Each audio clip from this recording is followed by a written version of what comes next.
Subpoenas start flying, creators turn on each other, and the headlines won't slow down. 1 minute it's a protective order, the next it's a letter to the court, and everywhere you look, someone's being accused of lying, clout chasing, or worse. The only constant is the chaos, and the question I keep asking is simple: who actually benefits when the whole room is on fire? Hi friends, I'm Sabrena, and this is TLC's Welcome to Plathville News. If you're new here, welcome in. Hit subscribe, tap the bell, and tell me in the comments how you're reading this mess, because I want your take and I'm paying attention to every angle. At the center of the storm, you have Blake Lively and Ryan Reynolds, with Perez Hilton pulled into the crosshairs and a growing line of creators stuck in the blast radius. What this looks like from the outside is a Scorched Earth playbook. Use courts and filings to squeeze, challenge privileges to pry open communications, feed just enough noise to spark infighting, and let the pylons do the rest. Whether you love or hate any of the players, you can feel the pressure rising on smaller voices who can't foot endless legal bills or defend themselves in every new comment thread. Here's what we're breaking down next: the privilege fights that can decide who gets to see what, the jurisdiction zigzags that confuse everyone, the sanctions talk that chills speech, even if it never sticks, how the stress gets weaponized against critics and creators, and the calm counter-strategy I think keeps your voice strong without feeding the fire. When a high-powered team wants to turn up the heat, they don't have to win a case in public on day one. They can flood the zone with filings, letters, scheduling notices, deposition demands, and carefully worded insinuations that land like grenades on social feeds. The rhythm becomes the weapon. Every new document is a headline. No. Every headline is a prompt for speculation, and every round of speculation adds another layer of pressure on anyone standing in the way. For creators pulled into it, the fallout hits fast. Your inbox fills with legal language you don't speak. Your costs jump before you've even had a chance to breathe. People who've never met you repeat the worst version of your name. Strangers decide what you meant by a sentence you wrote months ago. Accusations stick quickly online, and the correction never travels as far as the rumor. By the time you tell your side, half the room has moved on to the next flare-up, and the other half is arguing about whether you deserve sympathy. Ryan Reynolds matters here, not because he's filing papers, but because he's part of a powerful public brand machine. He's charming, global, and deeply embedded in a media ecosystem that tends to echo a polished narrative. That halo doesn't prove anything legally, but it shapes assumptions, and assumptions drive coverage. Meanwhile, the legal tactics tied to Blake's side keep the pressure on. Each motion, each letter, each hint that something damaging might be just out of view. You can feel how the public part and the court part feed each other. I've watched creators turn on each other in storms like this, and it hits a nerve. If you've ever been dogpiled, you know the feeling. Your heart thumps every time your phone lights up. You second-guess every post. You screenshot everything because you're scared context will get stripped later. You wonder who will stand up for you and who will disappear. And you do the math at 2 a.m., trying to figure out how you'll pay for help if the next email turns into the next invoice. The chaos isn't just a mess, it's a message. Don't speak. Don't resist. Don't unite. This is where the legal levers amplify the sting. Privilege skirmishes sound technical, but they're felt like a threat. We want your emails, your texts, your drafts, your sources. Try to imagine that sitting in your gut for weeks. Even if a judge later says those materials are protected, the fear has already done its work. Creators pull back to avoid being dragged further in. Allies hesitate to share information. People start policing each other instead of asking hard questions of the power pushing the pressure. That's the pattern I see. Escalate the paperwork, generate noise, let the internet do the shaming, and watch the opposition splinter. Next up, the shields everyone is fighting over: attorney-client, work product, common interest, and journalistic privilege, and how testing those boundaries becomes its own form of leverage. When people hear the word privilege in a legal fight, they think secrecy. In court, it's really about basic protections that let people get legal advice, prepare a defense, and report news without fear that every draft and DM gets dragged into the open. The main shields in play are familiar: Attorney-client privilege protects private communications seeking or giving legal advice. Work product protection covers materials prepared for litigation, including notes and strategy memos. The common interest doctrine lets people with aligned legal stakes share privileged information among their teams without accidentally waiving it. And journalistic privilege, backed by shield laws in many places, protects news-gathering materials and sources. How do challengers try to crack those walls? They push angles that sound simple but are hard to prove. One move is the crime fraud theory, which says privilege doesn't apply if the communications were used to plan or cover up wrongdoing. Courts set a high bar for that. Another tactic is waiver. If a thread includes as someone outside the legal team, like a PR consultant, a friend, or a former employee who isn't needed for the legal advice, opponents argue the protection evaporates. They also claim certain communications are just PR, not legal strategy, so they belong in discovery. And when the fights get murky, they ask for an in-camera review, which means the judge looks at the disputed documents in private to decide what's truly protected. Perez Hilton sits at the center of one of these pressure points. If he's treated as a journalist, he can argue that his notes, sources, and unpublished materials are off-limits under reporter shield principles. If he's cast as just an influencer, opponents say those protections shouldn't apply. That label fight matters more than people realize.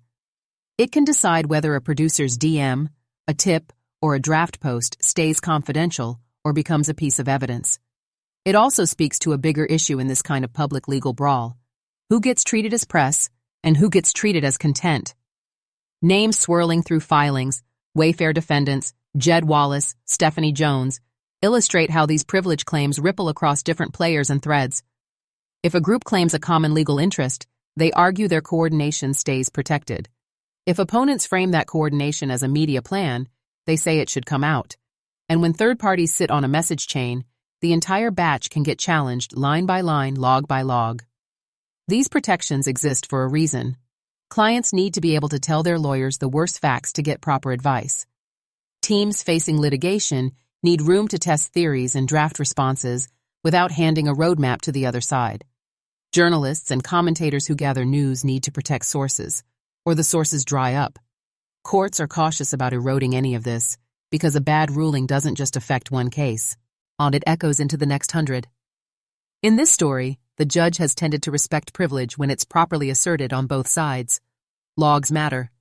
Good faith designations matter. And that's where the hidden pressure lives. Even when the court ultimately upholds the privilege, the fight itself burns time, energy, and money. The uncertainty feeds headlines.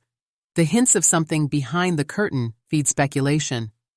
By the end, the process becomes a punishment, and the public rarely notices that the protection's held. And while those skirmishes play out, there's another layer that boosts the confusion and the leverage, where a case gets to reach you, which court gets to hear what and how jurisdiction gets argued from one filing to the next. That's the next piece of the storm. One of the sharpest tools in this kind of fight is geography. You'll see a team argue that a court in one state has the right to pull someone in because they filed a protective order there, while insisting a different move in another state doesn't create jurisdiction over them. It's a timing game and a framing game. If dragging Perez Hilton into a New York courtroom helps unlock documents, then the stance is that he availed himself by asking for protection.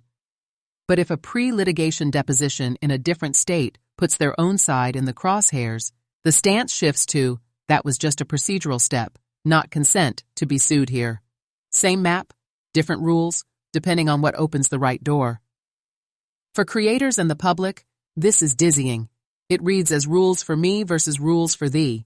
People get cynical. They stop trusting any explanation and start attacking each other's motives.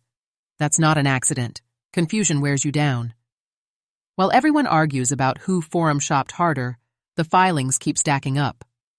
To keep it simple, a protective order is a court order meant to limit what can be demanded or disclosed. Think boundaries on subpoenas or discovery.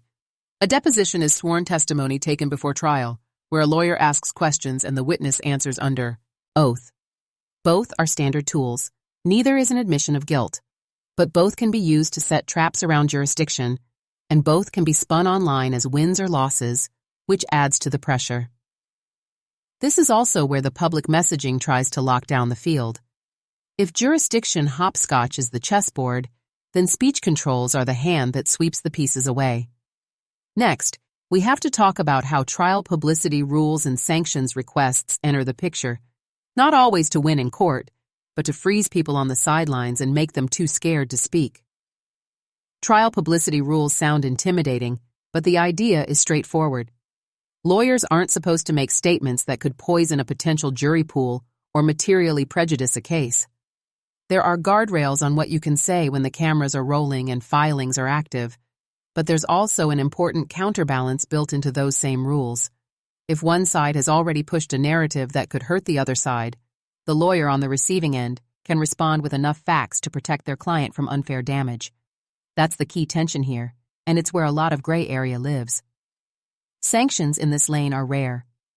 Courts know attorneys have to do real-world damage control when public claims get loud and distorted. Most judges won't punish a lawyer for pushing back, especially if the response is measured, tied to the record, and aimed at correcting what's already out there. That doesn't mean nobody tries. You'll still see motions threatening sanctions or letters waving around ethics rules, because even if they never stick, they change the mood. They make headlines. They make people hesitate. They signal, speak at your own risk. We're watching you. And that chill is the point. A sanctions request can be more useful as a scarecrow than as an actual penalty. Smaller voices see the threat and step back. Sources dry up. Commentators start talking in circles to avoid stepping on a tripwire. Even if a judge ultimately shrugs and says, "Not sanctionable," the chilling effect already did its work. I feel this one personally, because speech policing hits hardest on people without safety nets. If you've ever watched a cease and desist land in your inbox, or had a lawyer's letter misstate what you said and dare you to fix it without getting sued, you know the lump in your throat that never quite dissolves. It isn't just about being right or wrong. It's about having the time, money, and courage to keep speaking when the stakes climb. Stack that chill on top of the jurisdiction games and the privilege fights, and the public arena starts to feel booby-trapped. That's when the social storm kicks in. Audiences grab fragments, threads ignite, creators pick sides, and the internet does what it does best, turn pressure into a pile-on. That's where we're headed next. The spiral that pulls everyone into the crossfire. The social storm doesn't arrive quietly. It hits like a flash flood. Posts, clips, captions, then more posts. Suddenly, creators who barely spoke to each other are shoved into camps, and the internet demands a loyalty oath. If you share a filing, you're accused of clout chasing. If you question a claim, you're a liar. If you mention subpoenas, people call you dramatic. And then the subpoenas actually show up, and the panic is real. The messages blur together. Do I need a lawyer? Did I say something wrong? Am I next? You can feel the exhaustion through the screen. That fracture is the point. When the room splits, the energy that should be aimed at the actual power players gets redirected into creator versus creator. Smaller charm. Annals pick each other apart over tone and timing. Old grudges get repackaged as moral outrage. People who could have compared notes start blocking each other. And once the crowd senses a feud, it feeds it. If the targets devour each other, the central players don't have to do much. The chaos becomes self-sustaining.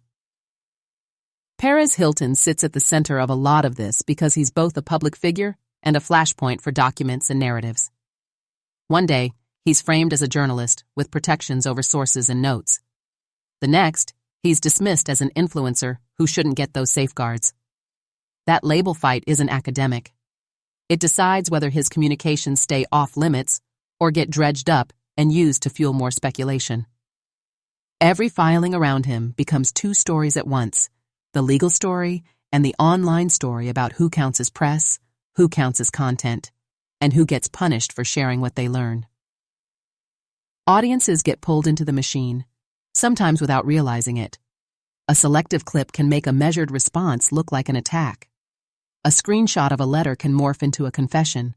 A scheduling notice becomes proof of wrongdoing. People expand a narrow ruling into a sweeping judgment. Then reaction videos react to the reactions, and we're 10 degrees away from what the document actually said. Patience is not glamorous, but it matters. Waiting for the order, reading the docket, cross-checking claims against the record, those habits keep you from becoming someone else's megaphone. I'll be honest, this is where I feel torn. I care about fairness and empathy, and I also know how fast your name can get dragged when the mob smells blood. The instinct is to defend yourself instantly and completely, to answer every comment, to correct every twist. But there's a cost to that, and it's not just time. You can lose your peace, your focus, your ability to see who's baiting you into a fight you don't need. Setting boundaries isn't weakness, it's survival. Choosing not to be pulled into every skirmish is not the same as surrender. It's protecting your voice for when it counts. So how do we keep our footing when the feed is screaming at us to pick a side, throw a punch, and refresh for the next hit? There is a way to stay sharp without feeding the fire, to protect sources and sanity while still calling out real pressure tactics. That's where we're going next. A calm, clear response that denies oxygen to chaos and keeps the focus on facts, not frenzy. Here's the path that keeps us steady. We stick to facts and filings, not whispers. If a claim isn't backed by a docket entry, a court order, or a direct statement we can verify, it won't drive this conversation. Provocations are designed to make you react. We don't hand over our credibility just to win a fast comment thread. We'll name what's documented, separate fact from opinion, and slow down when the record is thin. I'm not going to tell you who to watch or who to avoid. Policing viewers is control by another name, and it turns audiences into weapons. You know how to make your own choices. Follow whoever helps you think clearly, even if I disagree with them. That's real autonomy. No scapegoats, no character assassinations. We look for patterns supported by evidence, filings, letters, dates, rulings, on-the-record statements. If a rumor can't survive that sunlight, it doesn't belong here. If it can, we'll talk about it without turning people into targets. Protect your head and heart. Mute words that spike your anxiety. Block accounts that bait you. Take breaks. Your worth is not measured by likes, comments, or who shouted your name today. If you're a creator under pressure, set boundaries for replies and set office hours for your own sanity. You are allowed to step back. Here's how I'll cover this going forward. I will link to or cite filings and primary sources when possible. I will flag commentary as commentary. I won't amplify leaks without context. I won't join pylons. If subpoenas or sanctions get waved around online, I'll wait for the paperwork, read it, and then speak. That's how we deny oxygen to chaos while still telling the story that matters. Next, we'll close with where this leaves us and how you can keep this space grounded. At this point, the pattern is hard to miss. The goal isn't just winning in court, it's wearing people down, splitting communities, scaring sources, and turning the comment section into a battlefield. The antidote is our sanity as a community, facts over rumors, patience over panic, empathy over pylons. I want your read on all of it. How do you see the privileged skirmishes, the sanctions chatter, and the creator infighting? Where do you draw the line between fair commentary and pressure tactics? Drop your thoughts below. I'm reading. If this helped you think clearly, hit like, subscribe, and turn on notifications so you don't miss the next update. I'm watching the docket for the next privilege logs, any in-camera review notes, and movement on sanctions requests. When the filings hit, I'll walk through what's real and what's noise, and we'll keep our footing together.